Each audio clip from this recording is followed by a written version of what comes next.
Assalamualaikum warahmatullahi wabarakatuh. Perkenalkan, nama saya Syaugi Alamri dengan NIM 19510158. Di sini saya akan membawakan materi mengenai Bank Syariah. Bank Syariah adalah lembaga keuangan yang usaha pokoknya memberikan kredit dan jasa-jasa lain dalam lalu lintas pembayaran serta peredaran uang yang beroperasi dengan prinsip-prinsip syariah. Prinsip bank syariah memiliki aturan perjanjian berdasarkan hukum Islam antara bank dengan pihak lain, antara lain mudharabah bagi hasil, musyarakah penyertaan modal, murabahah prinsip jual beli, ijarah, sewa murni atau titipan, dan ijarah wa iktina, pemindahan kepemilikan atas barang yang disewa dari pihak bank oleh pihak lain.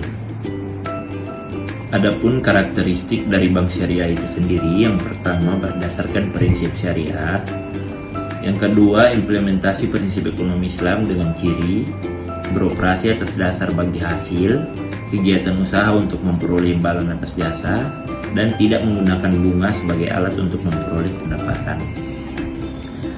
Yang ketiga, asas utama meliputi kemitraan, keadilan, transparansi, dan universal. Apa saja fungsi bank syariah? Yang pertama, manajer investasi atau mengelola investasi dana dari nasabah, merupakan investasi dari pemilik dana yang terhimpun karena besar kecilnya pendapatan bagi hasil yang diterima oleh pemilik dana yang terhimpun sangat tergantung pada keahlian, kehati-hatian, dan profesionalisme dari bank syariah. Kedua, investor.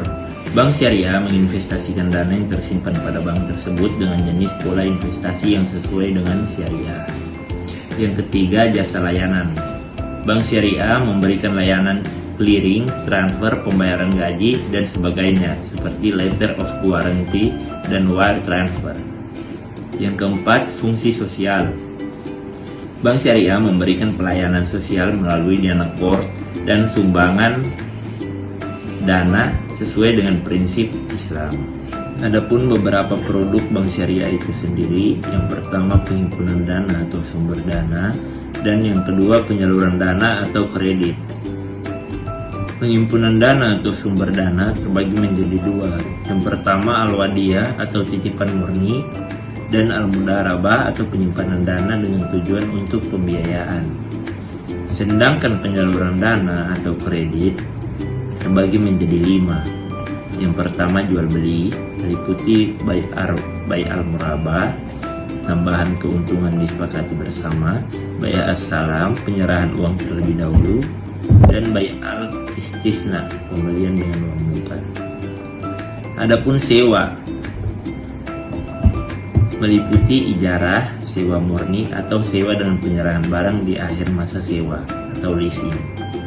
Yang ketiga bagi hasil meliputi al-musyarakah, pembiayaan dana dan pengelolaan proyek bersama atau modal venture, dan al-mudharabah, pendanaan proyek dengan dana dari pihak bank. Yang keempat, akad pelengkap meliputi al-hawalah, memindahkan hutang atau factoring, ar-ran, menahan harta bergerak sebagai jaminan atau gadai, al-qard, meminjamkan tanpa mengharapkan imbalan.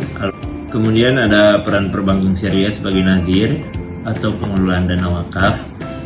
Wakaf uang merupakan hal yang relatif baru dalam dunia Islam di Indonesia yang bertujuan untuk memajukan kesejahteraan umat. Oleh karena itu diperlukan suatu lembaga profesional yang dapat mengelola dan mengembangkan wakaf uang agar menjadi suatu hal yang berguna untuk umat Islam di Indonesia. Oleh karena itu, dengan dikeluarkannya Undang-Undang Nomor 41 Tahun 2004, maka sejak saat itu perbankan syariah telah memiliki peran besar dalam perkembangan wakaf uang di Indonesia. Contohnya seperti menyediakan jasa layanan perbankan dengan menerbitkan sertifikat wakaf tunai dan melakukan manajemen terhadap wakaf uang tersebut. Yang kedua, membantu melakukan mobilisasi tabungan sosial dan melakukan transformasi dari tabungan sosial ke modal. 3. Memberikan benefit kepada masyarakat, khususnya masyarakat miskin melalui optimalisasi sumber daya masyarakat kaya. Dan yang keempat, membantu perkembangan pasar modal sosial atau social capital market. Sekian pemaparan materi dari saya, kurang dan lebihnya saya mohon maaf. Wabillahi taufiq wal hidayah. Wassalamualaikum warahmatullahi wabarakatuh.